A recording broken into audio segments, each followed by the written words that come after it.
The memories you make beat the money that you spend. Hope this night it never end. Get it going, no time for waiting. Just ignore it, no time for haters. Pray tomorrow, embrace temptation. Throw your cap like you graduating.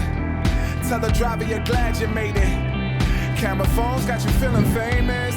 So much flash, we're illuminating the dark room in our hearts too. Yeah. That's kind of what we was talking about earlier. Like, it's how you look at it. So would you like where we came from? And being on camera and TV shows and stuff like that's not happening often, especially where we came from. So right, you just gotta embrace that. It's very interesting to like, because where we come from. Fortunately enough, we knew each other before we got anywhere at a high school. We knew each other. It was cool. So it was like, you know, no one around us, or no one older than us, or no one younger than us did any of the types of stuff that I do. Yeah. On the level of what I have done it at. Yeah. And it's interesting to be, I guess, the figure that's like, people are like, oh yeah, like look up to that. Look up, you know, and especially this is like, I'm just doing me, you know, being who I am. And that's you being yourself. That being said, welcome to another episode of Money on the Rocks. I typically introduce my guests, but today I'm not even going to do that because I got my guy here, Showtime Brando. I'm going to let him do it. His resume is too long. He got the energy for it. So let's have at it, man. Well, how y'all doing? My name is Brandon Gilpin, AKA Showtime Brando, the one and only. I'm in the building. You know, I'm excited to be here. I'm an actor, musical artist, dancer, now published author, filmmaker, and many other things that the world will see in time. Creator, most importantly, creator. I think creating is the most important thing that humans have. So I like to embrace being a creator. You didn't even send me your bio, so you know what I'm saying? I wasn't gonna say all of that. That's all good. He didn't send me your bio. Oh shoot, dang. So okay. Then also let me add that I'm a avid forgetter. So there you go. So there's that. Today, man, we're playing Uno. All right, let's get it. Joining us. I'm giving you 7 cards. You're gonna tell me the rules. I'm saying you're the guest, so you're gonna tell me the rules. Don't be doing that +4 on top of +2. All right. So first of all, I don't know how you play at your crib, but I'm gonna tell you this: if I know, and I'm +2 go on a +4 if you call out the color, right? So if you drop a 4, and I say, yo, the color's red, you say the color's red, you drop the 4, I'm putting a red draw 2 on it if I got it. Okay. If I don't got it, if I got a green one, I can't put that on it. All right. And +2 go on +2, obviously. Okay. And +4 beat the +2. All right. Unless you call a color. Hey, simple. Man, you the guest. I can't let you win. It's my show. All right. That being said, man, let's jump into it. And you can't start on a wild card. So you gotta, so we gotta shuffle this joint. No, you just gotta bust it right there. So you go ahead. You go first. It's your show. You go first. All right, cool. I got you. Introduce yourself to the people, man. So, obviously you're an actor. Yeah. But obviously you do a lot more than just acting. So, talk to us about like what your portfolio is like, the things that you've done. And yeah, man, how'd you get here? Where'd you start, and then how'd you get here?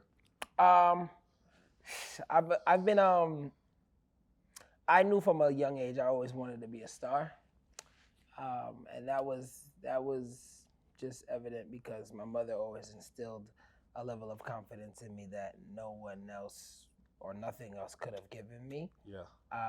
I started dancing at 4 years old.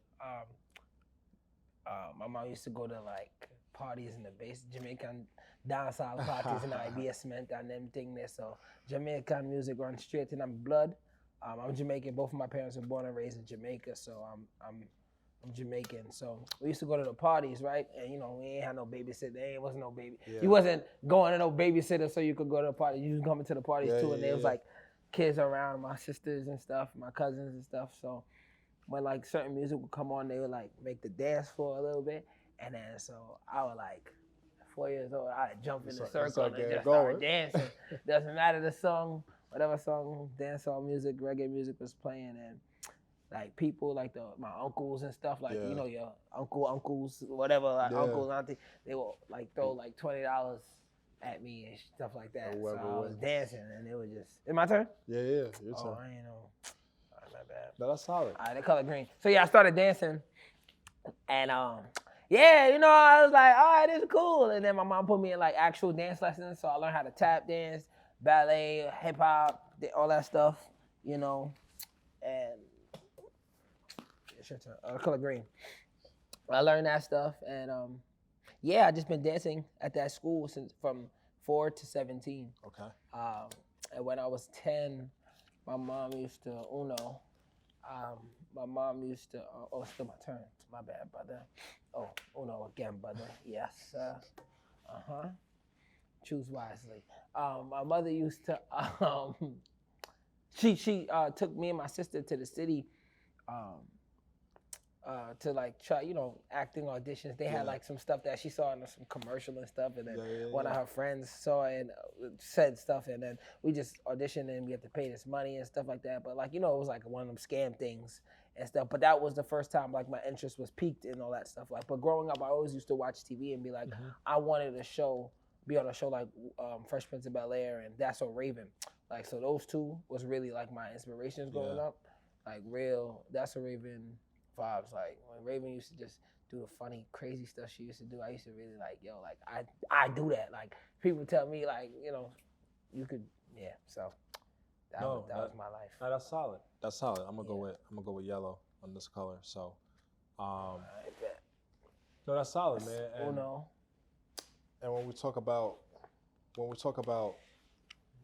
your interests, obviously started. You did the audition when you were young. Yeah. And you've always had the energy, like, yo, to create, dancing, now acting. Right. So, talk to us about like your portfolio. I know personally some of the stuff. One thing you see in his bio, DJ Neva Scared. Y'all probably seen him on P Valley, but talk to us about what your portfolio looks like, and what would you say was the best role that allowed you to pretty much grow the most? It's a good question right there. Yeah, so I played DJ Neva Scared on the show P Valley on Starz. I've been playing that since I was, I play a 15-year-old DJ in a strip club. Play a 15-year-old DJ in a strip club. I got that role at 19. I was in college. That was my first ever TV role that I've ever booked. Anything that I've ever like really booked, it was that. And I've been blessed to do 2 seasons, and we got the 3rd season coming up now. Yeah, that was my first role.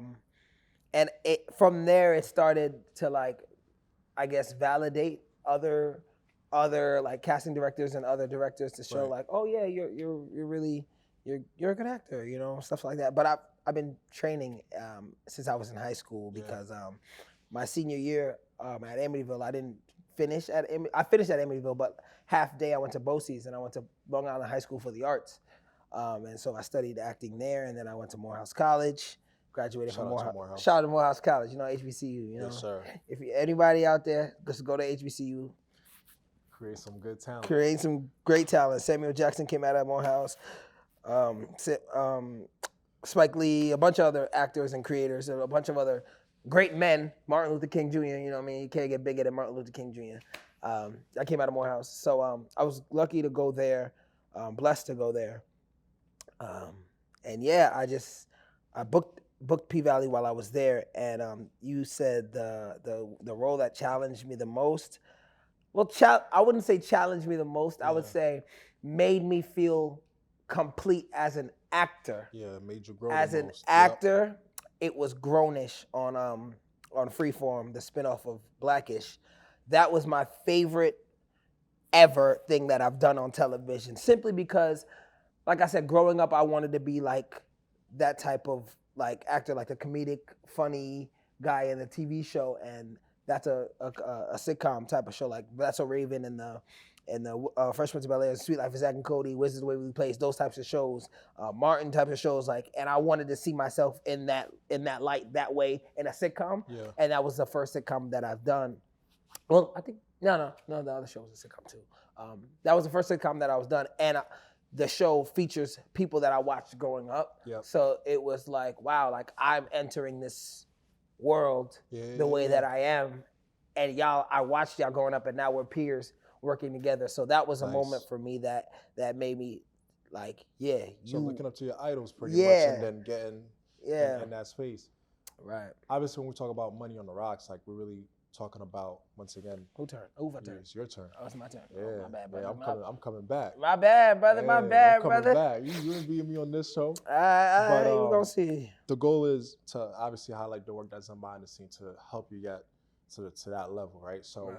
when we talk about like auditioning, how many would you say you went through before even locking in P Valley? Because that's a big, like that's a popping series. Right. Like a lot of people tune into that, and even when they had the big falls because of the strike, people were complaining about that, right? Right. So yeah, man, just that being your first show and your stepping stone, like what was the auditioning process for that like? Outside, playing, as a 15-year-old being Yeah. So obviously at 19, most of y'all would assume that I've never been into a strip club before ever in my life, and I wasn't. I ain't never been to no strip club. I don't even while I was on the show, I didn't even go to the strip club. I didn't go to the strip club till I was maybe 22. Okay. My first time in an actual strip club, and it was Yeah. just, and I've like to this day, I've only been in like three times. Yep. Like I don't know, I just don't go. Like that's how you're seen. but it's wild because prior to booking P Valley, I'd probably been on like 500 auditions from the time I was 15 to 19. Like, because I have really good agents, really good managers. Because they just send you out for auditions. So like each year is probably like 100 auditions. It depends. Like all of the shows that you've seen that come out for the last couple of years, like I probably have auditioned for them if they had a role that fit my breakdown. Like, cause there's so much television on and so much movies that come out. So like we just audition for plays and movies and all that stuff. It's just a lot.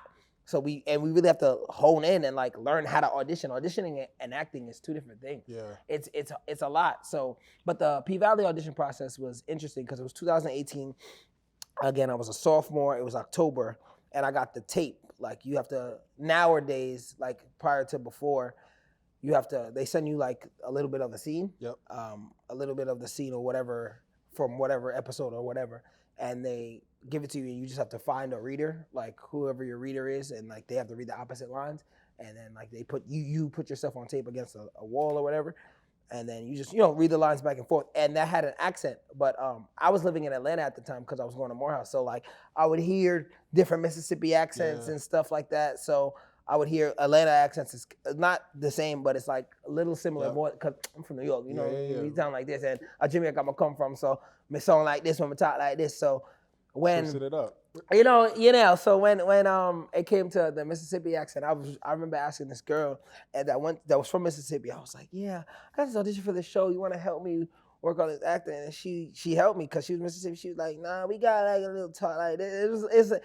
I don't want to do it because I don't like to do the accent outside me playing the role because I just feel like I'm just playing. It's part of the art. Like I don't want to just play around with it like but like the only accent that I would do outside of like that one is like my regular Jamaican accent or my New York accent, or like if I'm trying to do a British accent sometimes, like that's fun to me because I ain't never played no British person yet. So I guess like the art of the way P Valley is, but that's me sidetracking.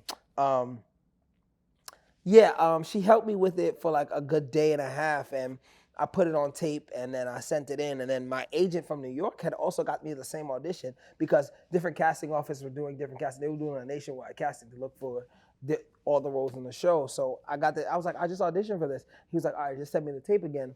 So I sent it 2 times, and then literally it was like a week later. No, maybe like, no. Let me see. That was November 2018. And then February, just one random day, February. Mind you, I sent in those tapes in November. Right. February, I get a call from my agent. I'm in Atlanta at the time. What's wild is I was at this open casting call for BMF at the time because they were doing an open casting call in Atlanta, and I was just like, all right, let me go.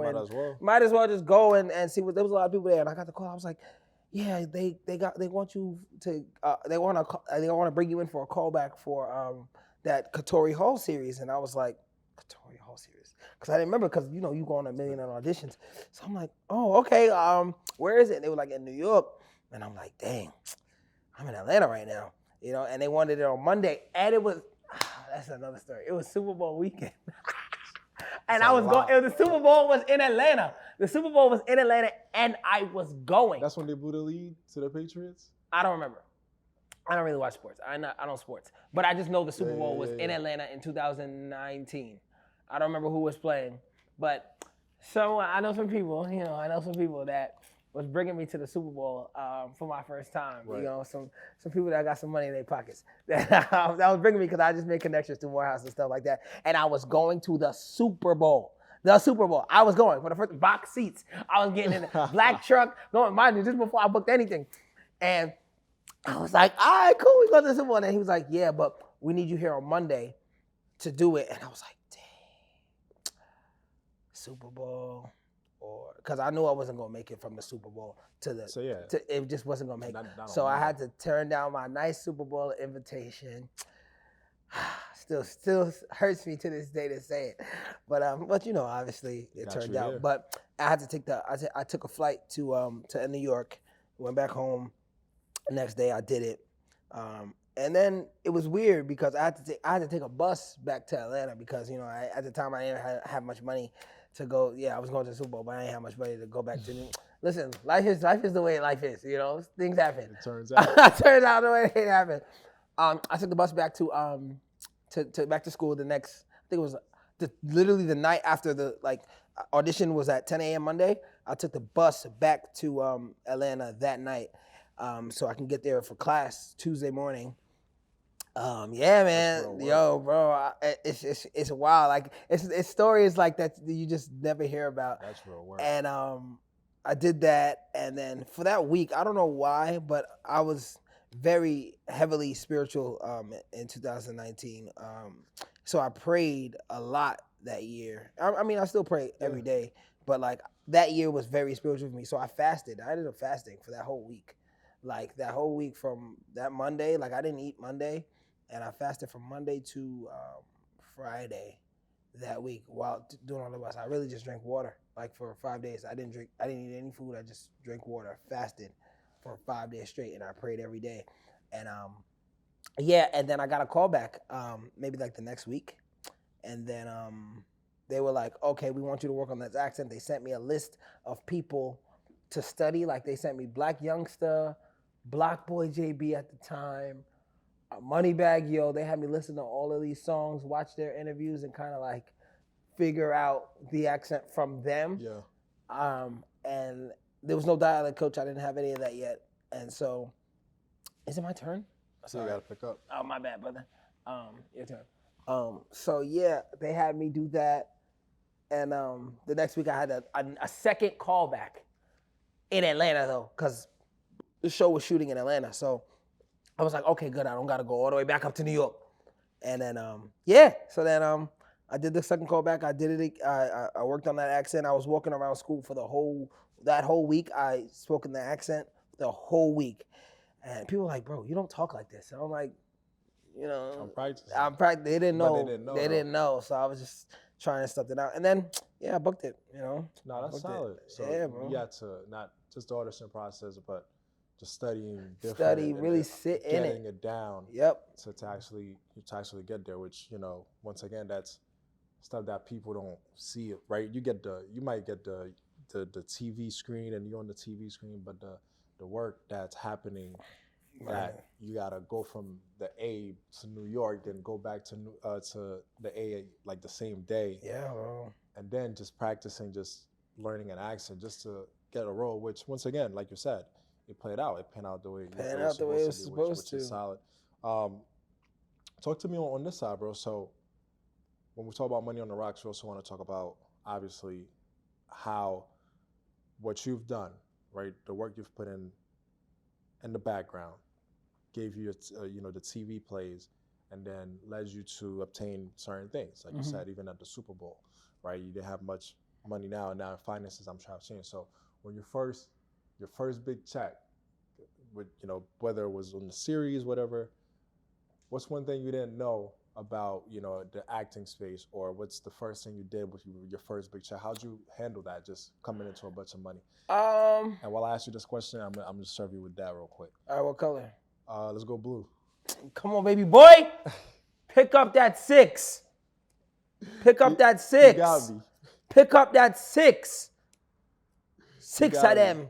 Yeah, man. Enough for me turn too. Hurry up. One more. Yes, 6. there you go. All right, your turn again.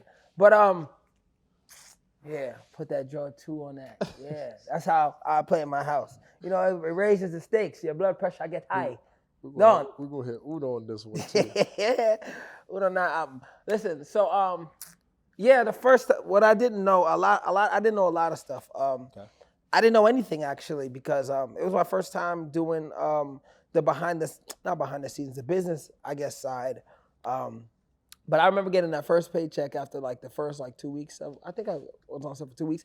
And so like, you know, agents get 10%, managers get 15%. So that was already gone. Then you look at it and it's like taxes, all right, gone. Yeah, so now what was said on paper wasn't what you receive, obviously.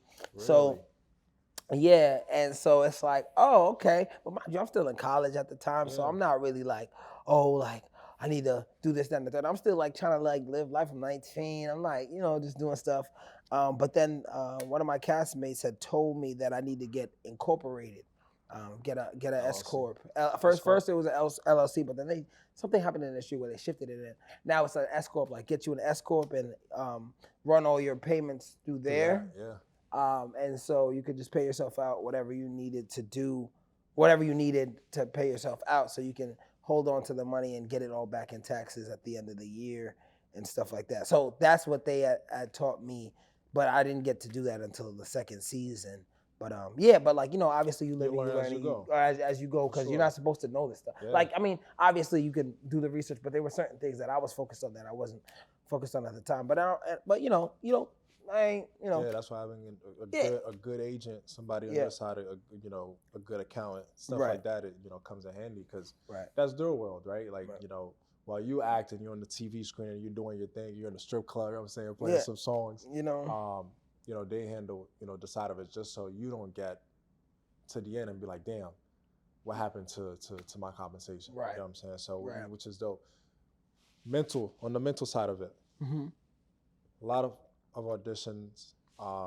Then Pinky always up. As you go, you hit up the writer's strike, and that halted a lot of stuff. Right. How'd you cope with that? How'd you deal with that? The writer's strike was very hard because last year was a very hard year for every person in the industry, unless you Brad Pitt and up there. If you're not, you know, it was a very for actors. I'm gonna say for actors and for writers specifically. Like if that's what you do, I think it's your turn. No, I think I put down. Yeah. Oh shoot, I'm not. Yeah, hold that too. What color you want? Green. I don't got no green. We gonna get them. Yeah. Uno. It was hard for a lot of actors and writers because, you know, you don't work, you know, and we were fighting for residual pay. There were people that's been acting longer than I've been alive, and their residuals look like 1 cent. And while the companies and the networks are making billions of dollars, like billions of dollars off this show that ran, like, think about, like, hypothetical, right? Like we were talking about Fresh Prince, right? You know how much money Fresh Prince makes to this day? Like, just, I don't know, but I just can assume that people watching that to this day, like every day, like all over the world, you're telling me like you can't share that more with whoever the people that people are going together. Right? You know, so that's basically what the writer's strike was about: residual pay and certain other things that are incorporated with the writers. And I just have, you know, you stand in solidarity because, and then the actors went on strike for the same thing. You know, residual pay, like residuals should be way more than what they were before. And it's just like, there's nothing we can do about that type of stuff unless we do stuff like a strike. But like when you strike, you don't work, you know? So it was very hard. A lot of projects that I was lined up for last year didn't get to go through because the strike. And a lot of auditions completely stopped, and so it was hard. But we was out there every day. You got to go get your regular jobs, or you got to do what you got to do. For me, luckily, like social media was able to pay me in a bit, keep me sustainable. But I already had like some money saved up, and I scaled back my life obviously to do certain things. So I was able to survive. Green? Yep. Okay. All right. Uno. You say that's Uno out? You done? No, Uno. Oh, you say you was able to survive? Okay. Yeah, I was able to survive, just doing what I had to do to make sure I was able to survive because, God is good. So, but it was very hard for a lot of actors and a lot of writers and a lot of people just in the industry. People, because, it affects actors and writers, but it also affects everybody in production crew. Yeah, that's what I was saying. It affects every single person who works on a set. You can't work. There's over 100 people on one show. On one TV set or one movie set, it's like over 100 people. And what's even crazier about it is that, and it's a good thing I stood together, because what's even crazier about it, the people that tried to, I would say started the whole thing, that impacted them too, because now you're not getting no shows. Right. You ain't getting no movies, because I know till this day there are movies that were supposed to come out last year that are pushed back till 2025. Yep. That's impacting the companies that are supposed to be making a ton of money, right? Everybody. In the platform. So it's funny that you said that, because once again, it's like when the people, not just the main companies, not just the mainstream companies, the actors, the writers, the producers, the person that holds the camera that you don't get to see, put all this work in. But when you try to, get one up on them, that's going to impact you too. And that's exactly what happened. It impacted everybody. Everybody was just out of work for what was it, 7 months? Yeah, it was a minute. 7, 8 months, something like that. I can't remember the exact date, but it was a long time, because I remember when it hit, I was like, ooh wee. Pinky always up. Anything before we wrap up, man? I don't know if we're gonna get to finish this game, but I appreciate you just tapping in and then giving the knowledge to the people. So before we wrap up, man, we got a couple of cards here. We're gonna finish this off camera, by the way. So we're gonna get this behind the scenes so I can show them that I smoked you. You know what I'm saying? So what are these cards? For these cards, man, this is the empowering segment. Okay, cool. Pick one of these cards. It's gonna have a question on it, and then we just answer the question and give the people, something unique, or somebody that's trying to be in your space, or what you did to be here. Okay, that's cool. I like this. I'm gonna pick this one. Oh, what is the most courageous? Well, I feel like what's the most courageous thing I've done, and how did it make me feel? Well, I feel like I answered this question earlier. So, I feel like that whole story about me booking P Valley was probably one of the most courageous things I've done. So, can I pick another one? Yeah, go ahead. Okay. I feel like that was cool. What are my most important? Oh, okay, this is good. What are my most important values? How are they reflected in my life and daily decisions? First, my most important value, I guess, would be my faith in God. That's definitely number one. Second to that, I would say, how is it reflected in my daily decisions? I pray every day, and I make sure everything I do, I include God in it, and I try to, I don't want to say push, but encourage faith into people.